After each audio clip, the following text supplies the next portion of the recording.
How Man, you doing, brother? Mhm. really excited to meet you, to be very honest with you. I truly Um, appreciate this opportunity. I truly do. the honor is mine, Thank for you. real. Thank you. The the depth of courage that you show, the openness that you bring to a Thank you. conversation that is often uh, non-existent. Definitely. Definitely. Uh, Yeah, and it's sad because before this even started, and let me apologize ahead of time because my pain has become my passion, and sometimes I get emotional. Well, most of the time I get emotional even talking about it. But before this even happened, over on Facebook, that's our biggest platform. We have over 1 billion views, and I would always hear women say like, "I wish there were more fathers like you." And the sad part about it is, there's plenty of fathers like me. They just don't have the platform or the voice. So sadly, I feel like this is my calling. You know what I mean? God brought me here, to be the advocate to help other fathers and even other mothers that's going through what I'm going through. I want to start from the beginning, Brother Hurst, because to say your story moved me is an understatement. Every day, I know, generally speaking, when I call home to one of the parents, I know 90% of the time it's going to be a sister. It Mhm. may be a grandmother, maybe an aunt, maybe a cousin, a mother, but it's likely not going to be a Right. father. And to the casual observer, it would seem like brothers in particular don't really want to be in their kids' lives. Like it's, babies' fathers is how we exist. But your story pulverizes that Yeah. that narrative. That's Can you not talk true. about your story? Yeah, so just to give you a little bit. Well, let me say one thing. Brothers, we want to be there. It's sadly, the less money you have, the less likely you're going to be in your child's life when it comes to Mm, court eyes. But we'll speak on that later. But my story, recording videos is a family tradition. We have over 5,000 VHS tapes, from birthday parties, cookouts, get-togethers, church. I mean, everywhere we went, it was a VHS. The big camcorder you yeah, put yeah, on yeah. your shoulder. Throw it on your shoulder. Yeah, yeah. So every uncle of mine had one of those. And as we got older, social media came about. Nobody recorded on VHS tapes anymore. So our whole entire family just started posting our videos on social media. And at that time, their mother was, living with us. She was posting videos as well. I was working. Is the mother of your two sons? Yeah, yeah, Okay. correct. Yeah, so their mother, she was living with us. She was posting videos even when I was working. It was just something that we did, just for the family. And when she left, that's when things just, she left in the middle of well, at the beginning of the pandemic. And I had got laid off. I was doing very well for myself. I was making 6 figures. The mother didn't work. I was taking care of even her other son. Um, I just wanted to be a family man. We didn't have the best relationship, but at the end of the day, I wanted to do what was best for my sons and my family. You know what I mean? So I did everything I could to make that work.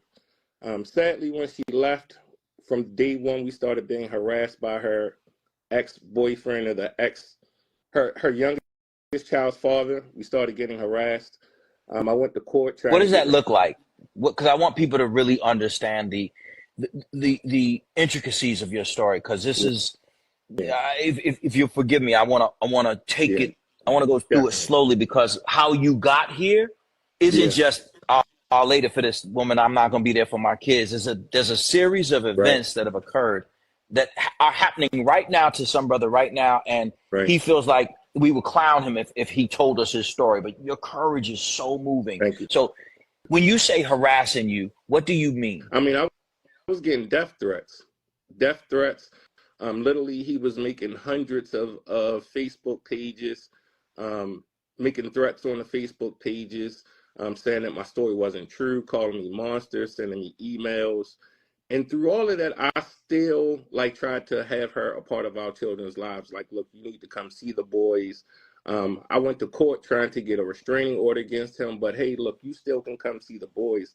But there's no way I can allow this man around my sons because he's threatened to hurt me harm me, what are the likelihood that he would do something to my sons, which eventually he actually did.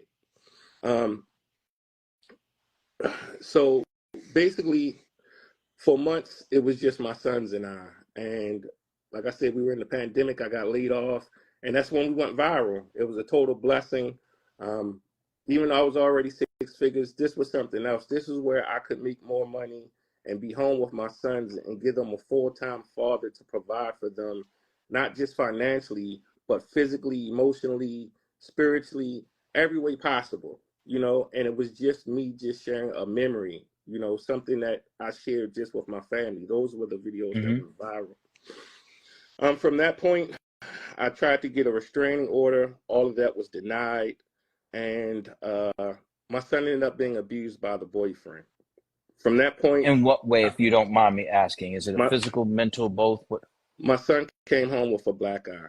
Oh my! CPS, yeah, CPS was the ones who picked up my sons that day from our home and had me meet them there. I had to take my sons out of his hands. How old is your son who had the black eye? At the time, they were 3 years old. I had videos Did of they give my you an son. explanation of No, why? Maybe, did he fall? Did they what a no. boys playing? Boys can be rough sometimes. No. So what happened was, as soon as I put the boys in the car, because I didn't notice it, I was just so happy to have my sons back. And Mm-hmm. when I was putting them in the car seat, that's when the CPS worker came over. And she's like, "Look, he has like a fresh mark on his, over on his eyelid." And I'm like, "Huh?" And I looked, and it was just a teeny little purple. And she said, "That's going to get, worse by the end of the night." So I'm like, "Well, can I take them to the ER?" And she's like, "No, I need to come to your home and make sure that your home is okay." And I'm like, "Well, can you talk to them?" My sons were 3 years old, and not to mention that my sons have been on TV since they were 2 for their communication skills. So at 3 years old, my sons were verbal and could have a conversation with you. She came to our home. She said the next day that she was going to go to the ER with this. I didn't wait for her. I went that next morning without her. They said it was an abrasion. It got really purple and, swollen up a little bit. The CPS work was really upset with me because I didn't, wait for her to go to the ER.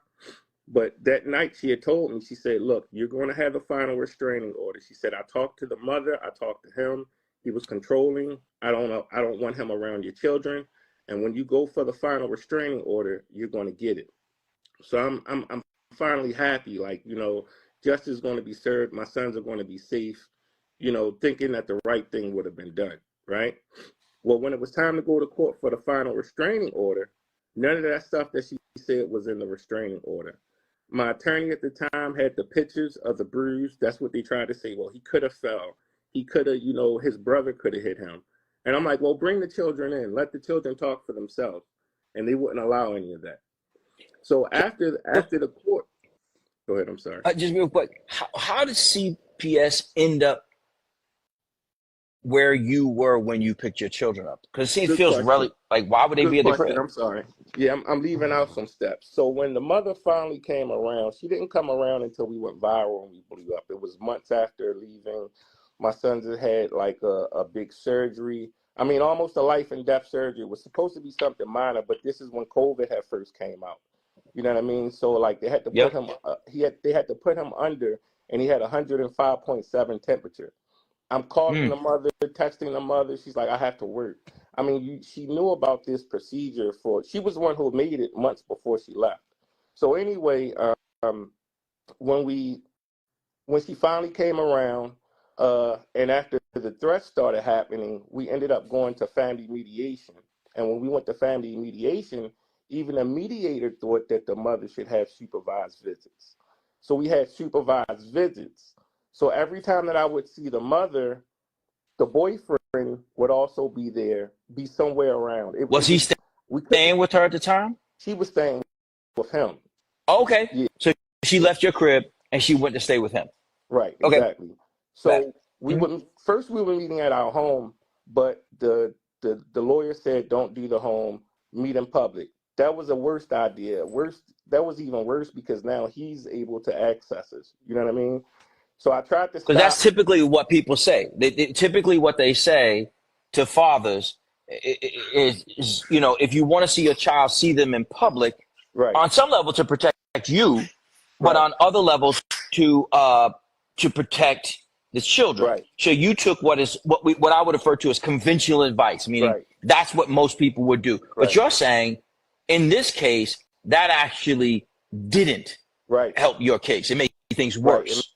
made things worse because during one of those visits, I turned my back for 10 seconds and they took my sons. I mean, we went to right. We went to the aquarium. That was where we was meeting at that day.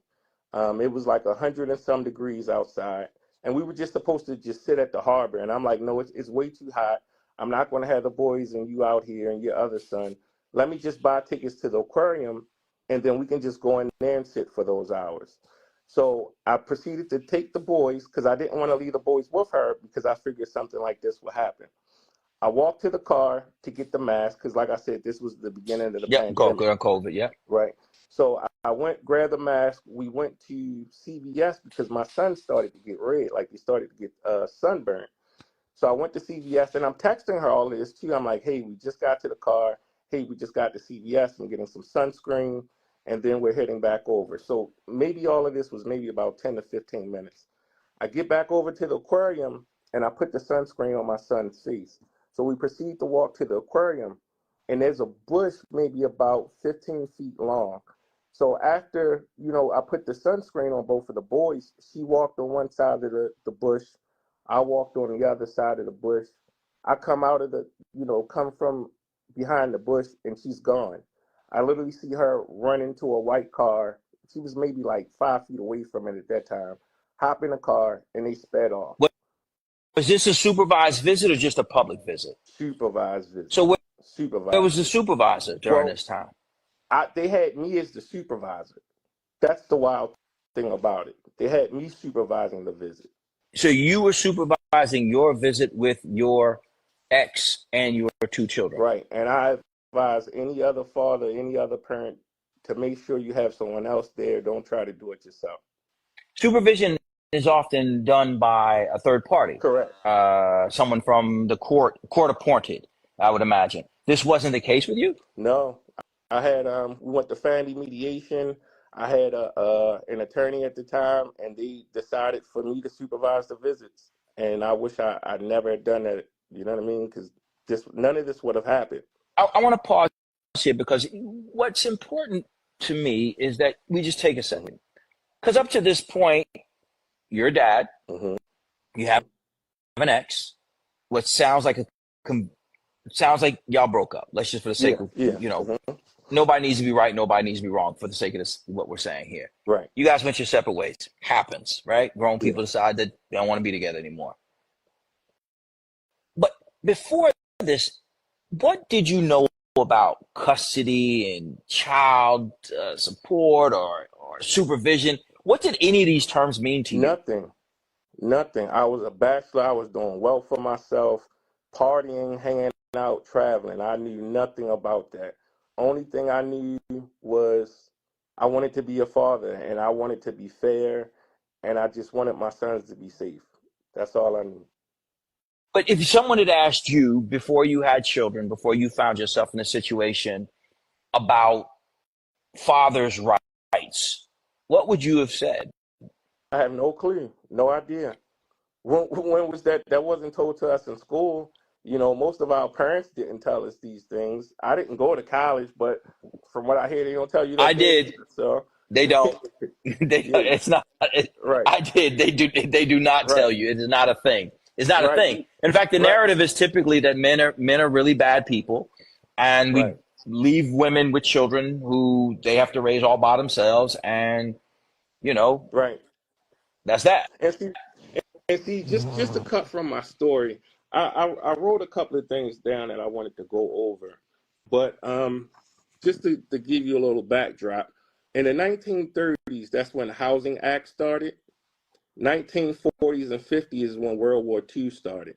The 60s and 70s is when the urban community basically got the Housing Act. And then that's when mothers went to the projects, and that's when literally our family started to be broken up. What people don't know is what you mean by that is that because you couldn't live in the projects if you earned a Right. certain amount of money. Right. Or And and or so be married. right. So well, Yeah. if you were married and or you earned a certain amount of income, Right. because it's income driven Right. is our housing, public housing authorities in most parts of the country. And so it's believed that during that time that black families in particular, as many of us were in public housing, found ourselves breaking apart because if Correct. you weren't married, you didn't have the father live with you because you didn't Right. want to claim the income, Right. and on and on. Because but Exactly. you would get an apartment. Yeah. I lived in public housing, so I know the deal. Same here. You would get an apartment, and it would be what you make of it. Right. But you would get it if your income got above a certain level, you had to leave. Right. But leaving, you often didn't have enough money to move into a similar suitable apartment. Is what I Right. hear you saying. Okay, Exactly. and so that broke up the Exactly. families. I hear Yeah. what you're saying. Okay, So and also from that became Title 4D. So which Title 4D is basically child support. Title 4D was basically made to, I'm not sure if it's Title 4E, I could be incorrect, but it was to recoup the money from welfare that they were giving the mothers. And because of that, it became in the court's interest to give the mother custody. Like even today in Maryland, in most states, the child is the mother's child. And for the father to have rights, he has to go to court and put himself on child support to be able to see his children. And also, back then, when he made, welfare, this is when most women couldn't work. Laws were different. You know, fathers at great war, point. stuff like that. It's a Right. great point. So women wasn't able to get a job. So It was now things are necessary. different. Right. Right. So now it's totally different. Like women are doing just as great as men are. You know what I Better mean? We're in equal. many You know. cases. Yeah. Yeah. So, Black but women are the now, most educated population demographic in the country. right. Exactly. So the thing is, Title 4D, it incentivized the courts to give the mother to the custody. Like Title 4D is a federally funded program, but it's handed down to the state, and the state is able to make the rules. When the state gives the mother welfare, the federal government pays the state for that. Then the federal government also pays the state for collecting child support from the father. So they're getting paid from everyone, and also 5% of the child support goes to the judge's retirement fund. So Okay. 9 out of 10 times when a father goes to court, you're not going to get full custody. I mean, you're not going to get 50-50 because that's not in the best interest of the court. It's not what's in the best interest of the child. And not only that, there's no due process in family court. I mean, you can I want to stay unalive there them. because that's important. Right. That's important because I don't think that people really understand. I know that we're moving around because there's so much to cover Yeah, in your story, definitely. but I do want to stay here because I know you as on the internet Hmm. as a dad who wants to be in his kids' lives Yeah. very badly. At one point, 275 days without seeing them. 290 How do you now. 290 days Yeah. since you've seen your children? How does it go from you are in a space where you're supposed to have supervised visits and you're the supervisor of said visit Hmm. to 290 days without your sons in your life? How do you Right. get there? So after the CPS worker came back to our home, after when we went for that final restraining order, they denied it. When the Against the CPS worker, ex-boyfriend. yeah, yeah, against the ex-boyfriend. So when the CPS worker came to our home, she apologized. She said, "Look, I don't know what happened." She said, "I wrote out my report, and it said for him not to be around the boys, for you to have full custody until you guys go to trial." And she had me call my lawyer right then and there, and she said, "Mr. Hurtt, I'm going to court with you." She said she was going on vacation for 2 weeks, and then she was going to come to court with me to make sure that I had that final restraining order. From that day on, I never spoke to her again. She said she was going on vacation for 2 weeks, and when she came back from vacation, she was going to go to court with me. I called her phone, I called the office, I heard nothing from no one. 2 months later, another CPS worker called me. She says, "Look, that lady is no longer with the company. She doesn't know what happened, but she has to do another investigation. So this woman comes to the house. I'm thanking God. Finally, something's going to happen, because for those 2 months, I wouldn't allow for the mother to see the boys. It was no way I was going to allow after the boys were abused or anything. You know what I mean? And I even had to put the boys in therapy, and the therapist even, said, no, just give them some time to heal. And the next CPS worker called. She came to the home, and she did the right thing. She talked to my sons. Right there after talking to my son, she said, look, go now, go get go get a restraining order, and she's going to, do an investigation. So here we go again with me getting another restraining order. This is the restraining order against your The ex and the ex-partner's boyfriend. boyfriend, Yeah. who she also has a child with. Yes, exactly. Okay. Yes. After she left us, left our She home, went she back ended with up she getting went back with pregnant. her ex, Well, with whom she already had. No. She had a baby, maybe like she got pregnant soon after she left with this guy. Okay. Yeah. Okay. Right. Well, let me go through here. Go ahead. I'm sorry. You were going to say something.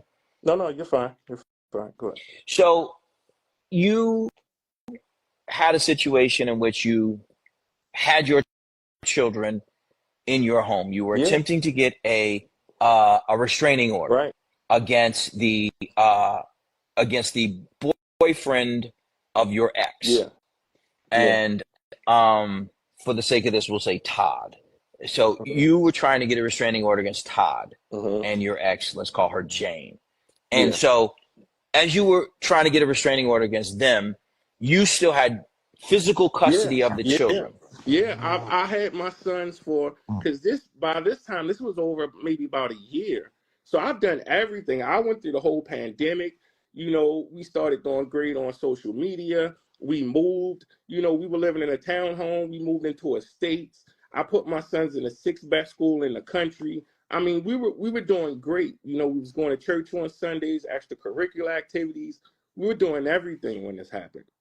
So what happened? How did you lose custody of your children for almost a year? So basically what happened was, it's so much to say, but when we went to court, I couldn't afford my attorney anymore. I spent well over $100,000, and it was no way that I could continue to. Pause there, because I don't want you to skip that. We gotta stop there because it's really important. I don't think people understand the cost of Not at fighting all. for your Not, children. not at all. I I paid. I I paid. I had a psychologist, and this woman was the best. I mean, I knew even if I didn't have an attorney, if I could have just afforded this psychologist, my sons would be home, and the mother would have had supervised visits. I was paying this woman $500 an hour for her to talk to me and talk to their mother weekly. So that's $4,000 I had to pay her just for that. That's not even including her talking to my sons, talking to the school, and on top of that, paying an attorney. People don't understand how much this stuff costs. And they asked me that in court. What happened to the money that you had? You guys were making all this money.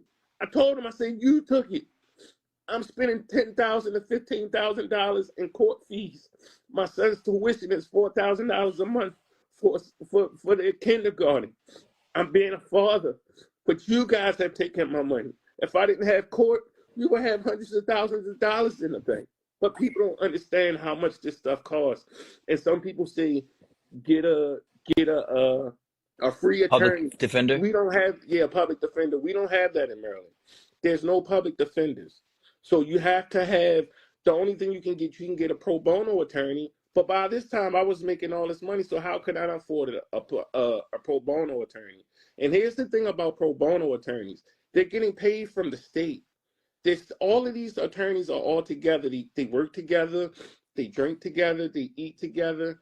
And when they're pro bono, they have to go back in front of that judge. So I wouldn't trust a pro bono attorney because it's in their So your point is that, interest. yeah, because I hear your point is that if you could hire someone who had your best interest at heart, then they wouldn't be so concerned about whether or not they get along with a judge because they Right, get new jobs from the judge, is what I hear you saying. right, right. So It's you get down $100,000, which is just as a moment of pause. I don't care how much money you make. $100,000 is $100,000. yeah, We hear about athletes and entertainers, and we hear $100,000. We hear about people talking about wearing things that cost, but no one really can conceptualize losing no. $100,000. But it wasn't just $100,000 that you lost. I've You lost lost your everything, kids. brother. I lost my sons. I lost my home. I lost our business. I lost my vehicle. I mean, I'm in a neighbor's home right now doing this live because I'm staying with my mother and she's watching some children right now. Like, I've lost everything. And my pain has become my passion, brother. I'm not going to let it get me down. Like, I'm going to keep fighting. And even when I get my boys back, I'm going to fight for other families and other fathers. I refuse to stop. Well, so tell me, were your parental rights terminated? No, no, it wasn't. So what happened was when I went for that 5-day trial. So my trial was first 5 days. Well, initially it was 3 days. During those initial 3 days, they said I was an unfit father for having my sons on social media. I'm like, we have over 1 billion views on social media and it's all positive. My sons went to Gilman School. Like when I filled the paperwork out and they saw my email that said the Hurtt twins, they were so excited just to have us in the school because they knew who we were. You know what I mean? Like Mm-hmm. I done everything for my sons. And they're like, well, you're making money off of your sons. I'm like, first of all, people don't understand how much work goes into content creation. You know what I mean? Yeah, These are but it's not little, like you. I mean, but you didn't have them out there stripping. I mean, they no, were up there talking. right, They were being boys, and they're being right, the cutest little smart little boys that any dad would be proud to put on right. video. And so We, I don't understand that. you But know, we I want to watched go. our videos for over a day. I mean, the judge herself asked me because the where we lived, I told you it was the States, and it was around the corner from the courthouse. So it's the most Mm-hmm. prominent area probably in Baltimore. She asked me, she said, "How did you get into that community?" I said, "What do you mean how I got into the community? How can you afford that community?" I said, "Because I'm blessed and I work hard."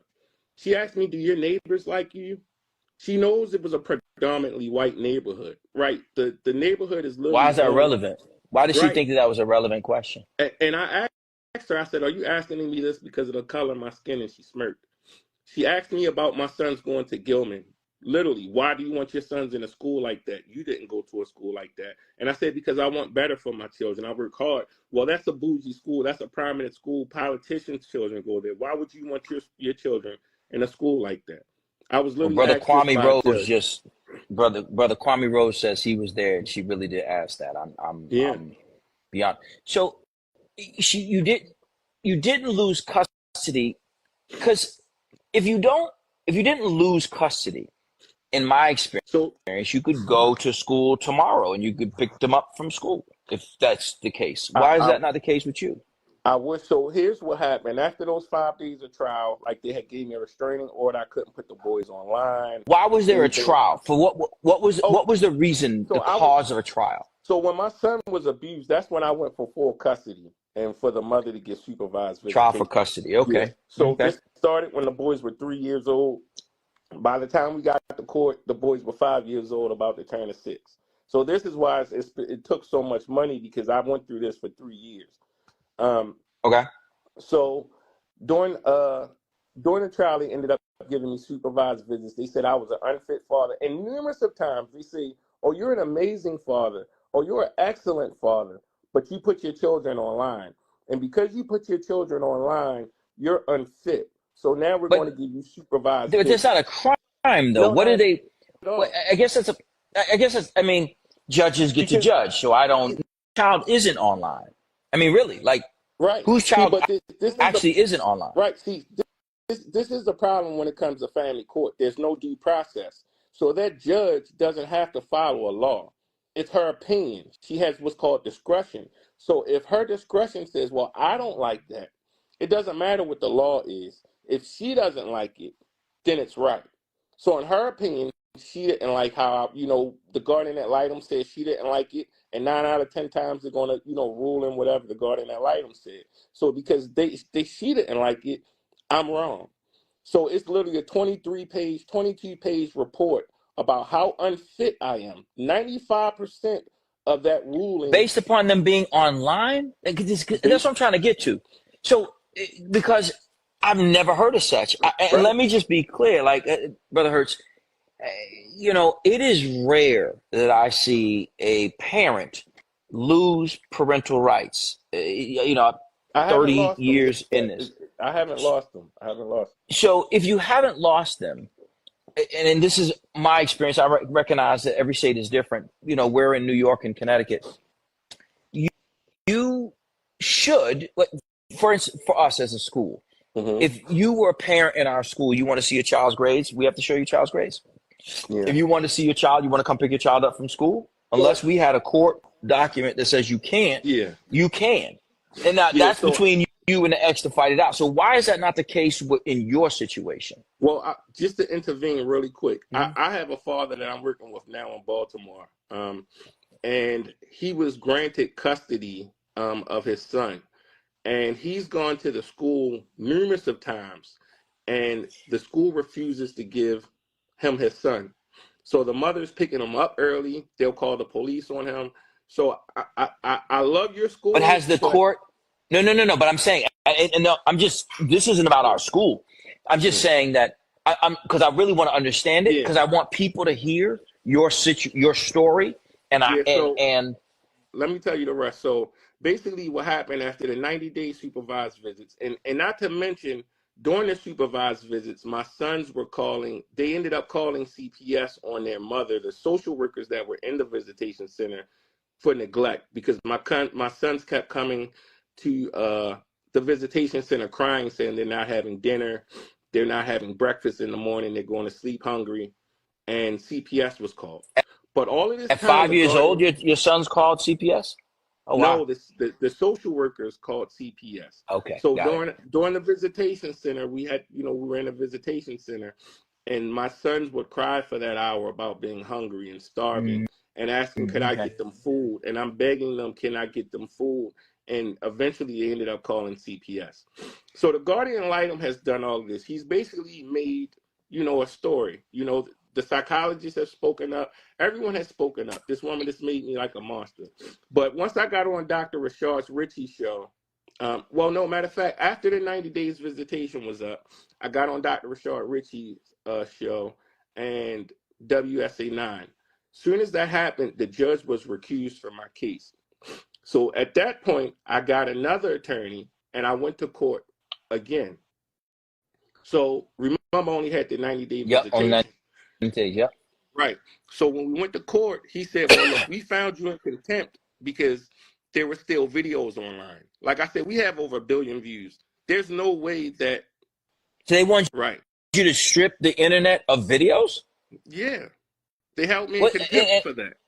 I just want to make sure I understand this. So the judge in this case is saying that I have a restraining order where it says that I can't have my sons online, that my business name was the Hurtt Twins LLC, that I need to take that down, close the business. But why?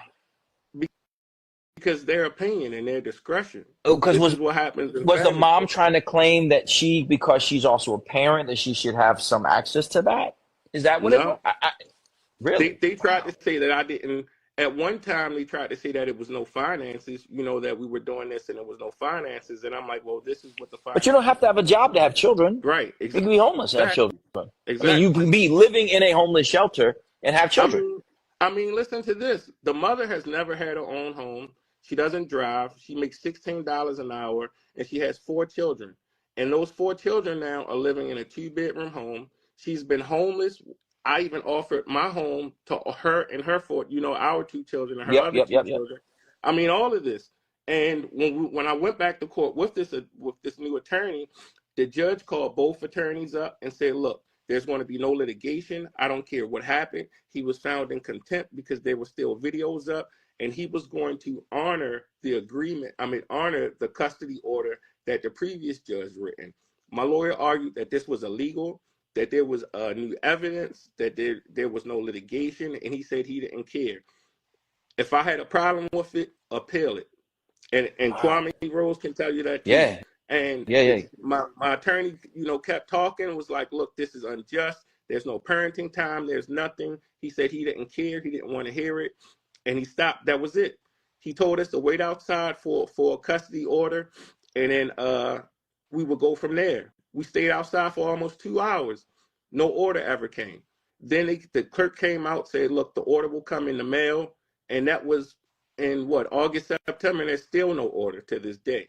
So I feel like I should just be able to go up to the school and pick the boys up. But like they said, they use this judge to basically rubber stamp. He didn't listen to any evidence or anything. So if I go up there and try to take the boys, then that's when they're going to, come out with an order, and then I'll Is do there it. an order that says that you are prohibited from seeing your children? There's no order. He's never written another order. And that's Is the supposed to be school? done within 30 Yeah. days. Is the school? And this is I don't because even know I've what never. school that they go to. She's Oh taking them wow. out of So their that's school. different.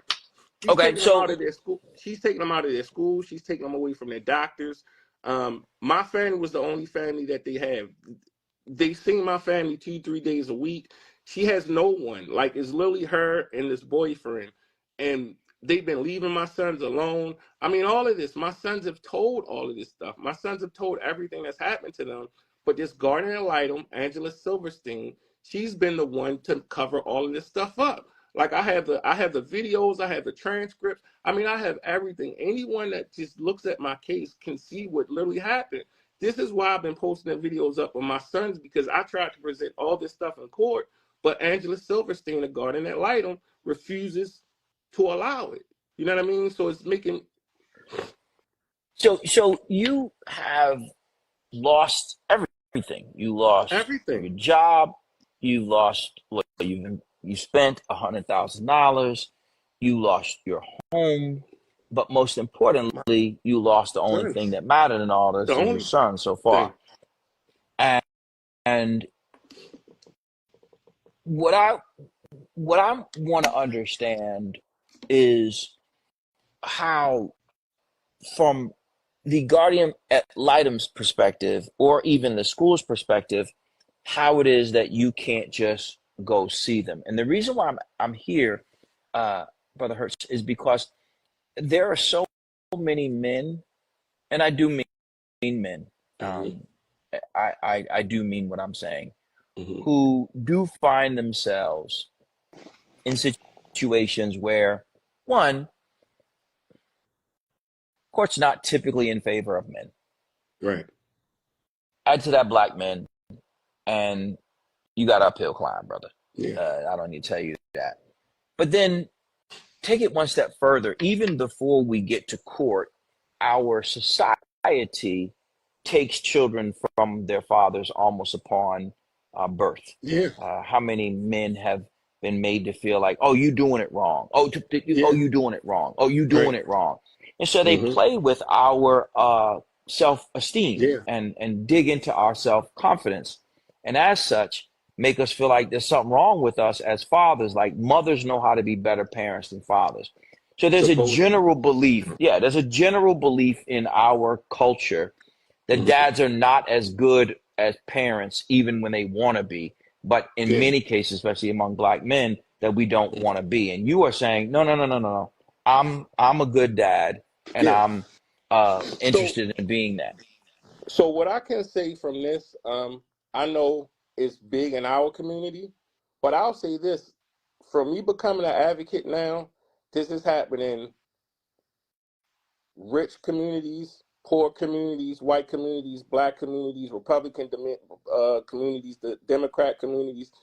It started with slavery, and now this is modern day slavery.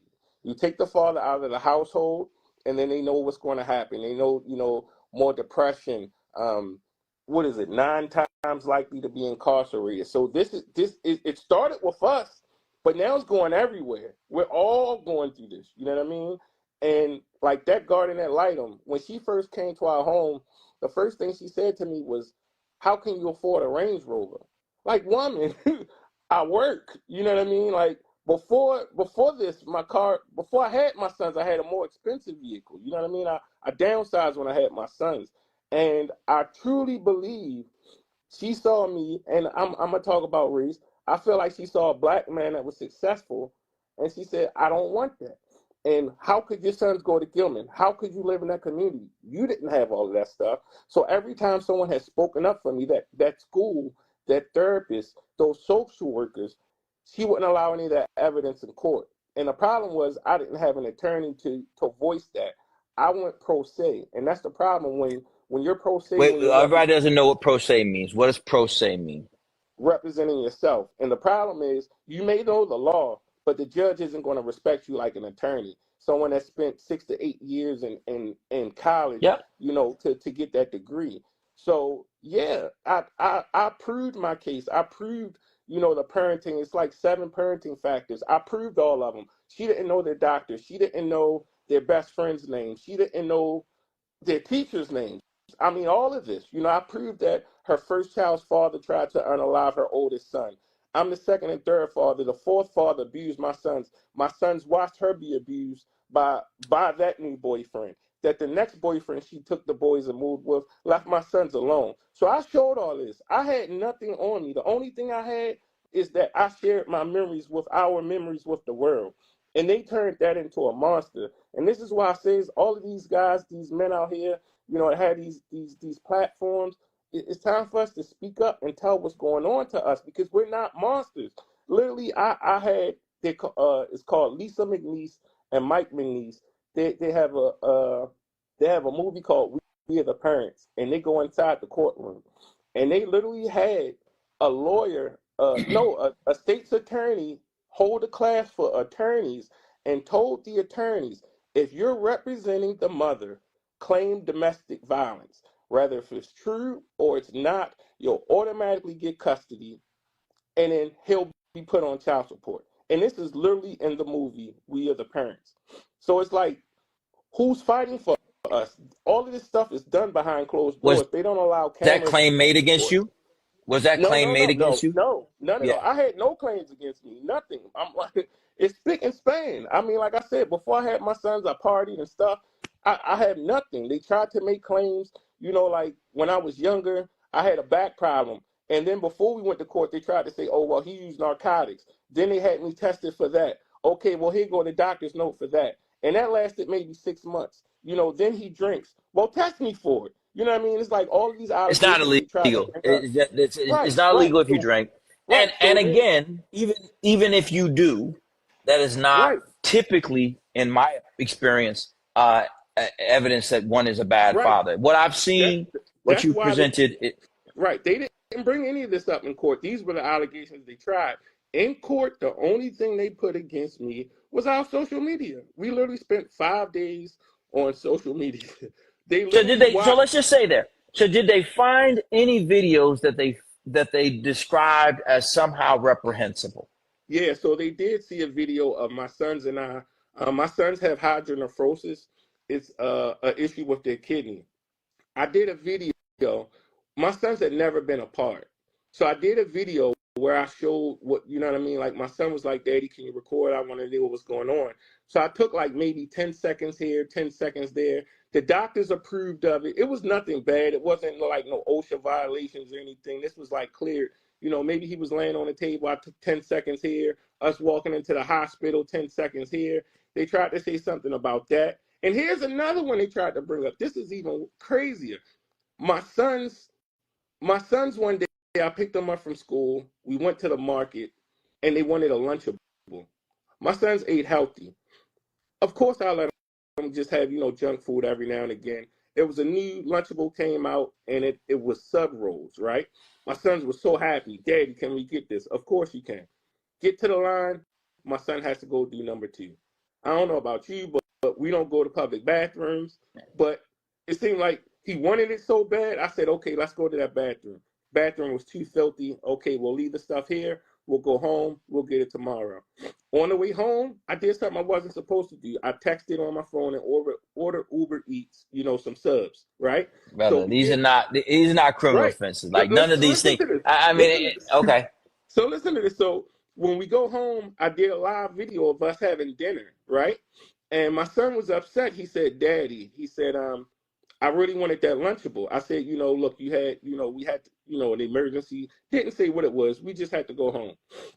He was upset. I said, look, there's plenty of people in this world that wish they had that sub. You got to learn how to be thankful and grateful, right?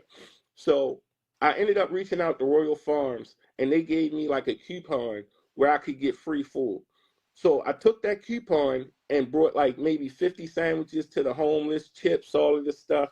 And I took my whole entire family and we gave food to the homeless. I blurred out their faces because it Yeah, of wasn't course. about them. This is about teaching my sons a lesson. They said, well, he made this video with his sons and made his son script this thing up so he could go and make a video with Royal Farms, and all of this is fake.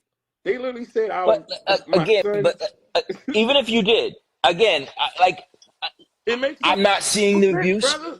I get it. That's what I'm saying.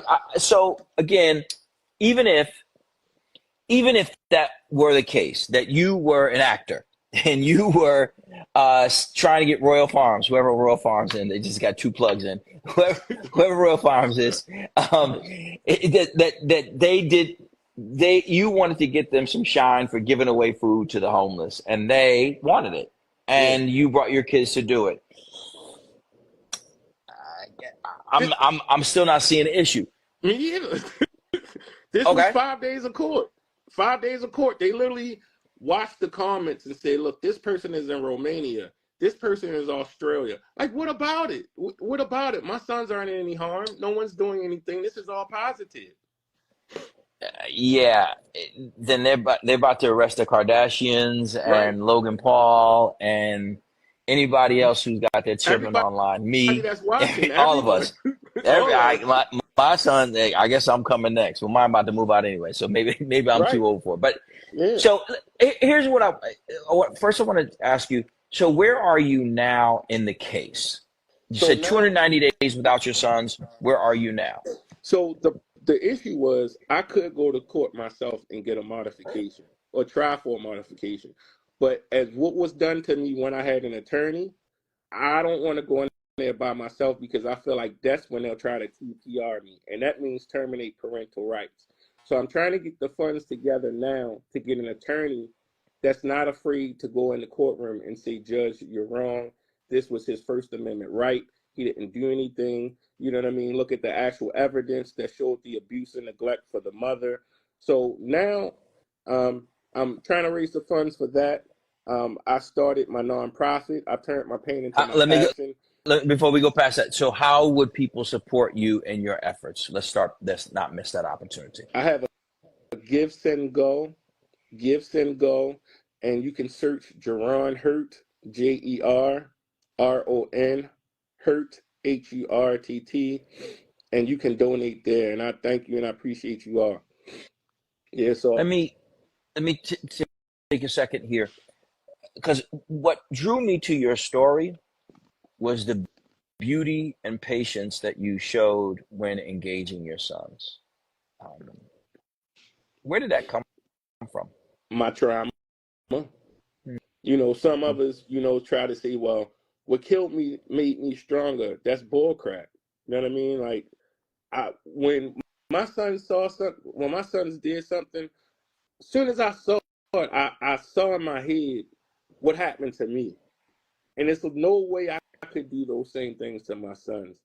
I wanted better for my sons. You know what I mean? So my goal was to give my sons a better life and to talk to them better and love them better from what I feel like I had. I had an aunt that just passed away. Her name was Aunt Janie. She was in church and she was 9 years old. And the boys wasn't even allowed to go to her funeral. She was closer to the boys than their mother. But she's always instilled love and God in me. And that's who I honored. And that's who I strive to be like. So when I had my sons, it was just like I from my trauma, I got to relive my childhood through them and think about how I would want my parents to treat me. And it was my first time that I felt unconditional love other than from my aunt. You know what I mean? Like I didn't feel like I had it from my mother and my father the way I wanted it. And I just wanted to give them what I was missing. And that's what most parents fail to understand. You can't give your children what you received. It's not okay to be normal. You should want your children to be better. You and I encourage people to who haven't had the opportunity to check you out online, Brother Hertz. I think that the way you engage your children, the way you allow them to problem solve, offers them the opportunity to develop into the types of young men that they need to individually. But what it also does is helps them build a bond. I watched Yes. one where one of them was saying, "You're supposed to listen to me because I'm older," and Yes. that you allow them to make their way is a sign of confidence in the outcomes of your children. That's Yeah. some high I'll level stuff. I'll tell you this. This one thing that I've learned from my boys. For some reason, the first time they started speaking, like they always repeated me. So I realized I couldn't say anything bad. It once I realized that, it made me up my vocabulary. I would just go into the dictionary and find random words, or you know what I mean, Sure, things that I knew I was going to use in a sentence that morning at breakfast time, and I knew by dinner time they would use those same, that sentence again sure. or that word again. So over time, it was just like they listened to me so much, I didn't have to tell them anymore. You know what I mean? It just became second nature to them. So when people say be seen and not heard, no, that's not the way it is. Children, they're not dogs, they're not animals. They have opinions, they have a brain. You know what I mean? And it's all in what you put into your child. I do. Brother Jefferson just said something I think is important. He talked about the impact that this has had on you as a Yeah. man. Talk about the impact that losing your sons and everything else has had on you.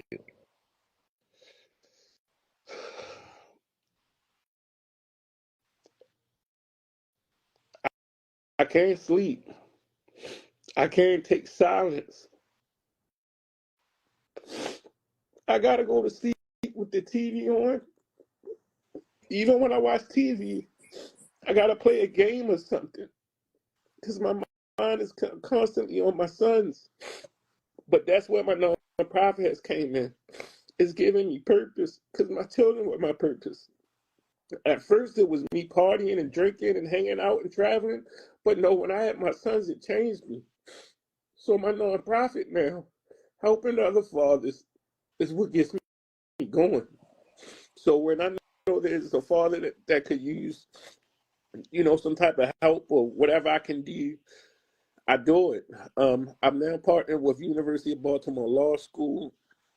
We started in fall. It's 150 children from 6th to 7th and 8th grade that are truant.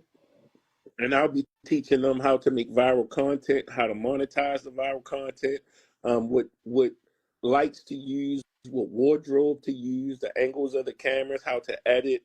So I'm my I can't parent my children right now, but I'm a parent the world. I'm a help parents, and I'm a help those children that don't have parents. I've started a book. It's called "Look to the Left, Look to the Right, No Cars, Then It's All Right," and it's a story about me just taking a walk with my sons, teaching them about shapes, teaching them about words, and I, I have to stay busy. You know what I mean? Like my life is my children, and as hard as it sounds, I try not to think about my children because it hurts so much. But everything that I'm doing is for my children. You get what I mean? I do. So I know they're coming home. I know they'll be home. But it's just I have to stay busy. I get anxious, nervous, and they'll even If try to use this against me in the courtroom. You know what I Yeah, I mean? don't know But how they could. All you're doing is speaking your truth.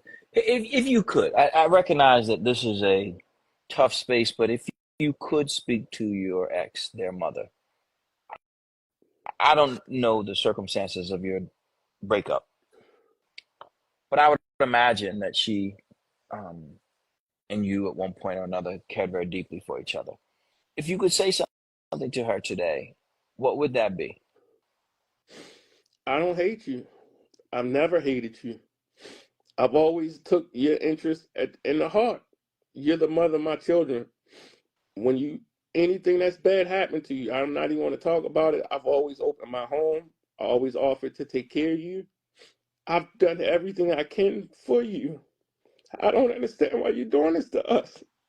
Like, it's not right. Has she ever said why? I mean, I kind of know why, but she she had a really bad childhood, and she didn't have love. And I tried my best. I've been put in therapy. I've done everything I could to try to help her, but it just seemed like she just likes violence. That's what she goes to. But this doesn't seem to be the case with the other children. His father None is of them are you. seeing. None of them are seeing their children. None So of them. she's The first keeping child all of her father, children, okay, yeah. The from guy that all of she's their living parents, with, all their fathers. yeah, yeah. Oh, wow. Uh-huh. She's never stayed with a guy more than 2 years. She usually has a baby, and then she moves directly in with another guy.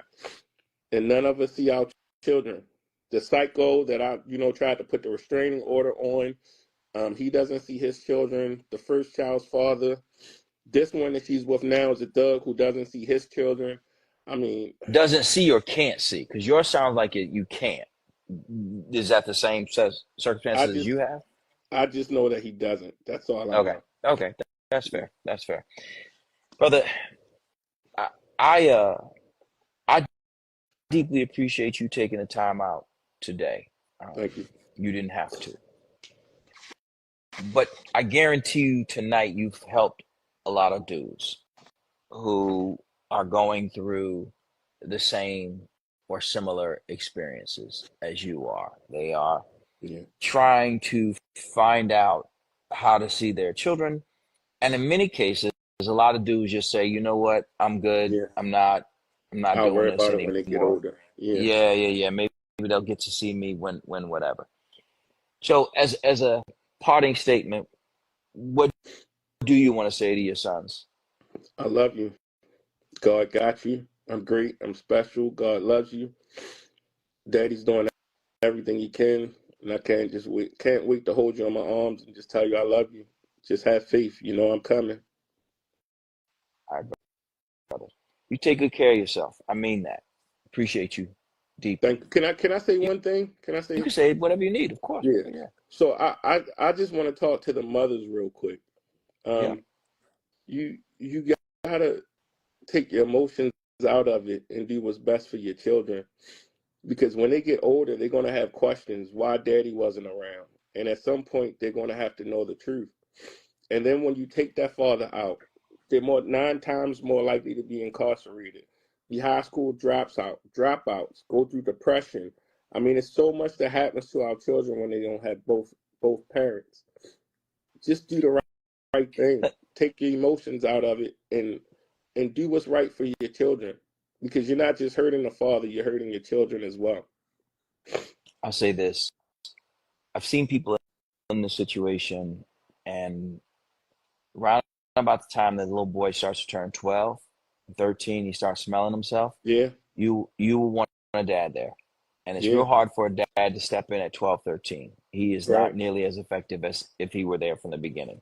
That The coach, boy that coach, develops a very, yeah, yeah, that yeah, coach, that mentor isn't the same as dad. no, They need that father. Yeah. not at all. So, but I deeply appreciate you. I Thank you, thank you brother. so much. So many people are holding you down, and I suspect that this will go your way very, very soon. I appreciate You take good care. you, brother. God Likewise. bless.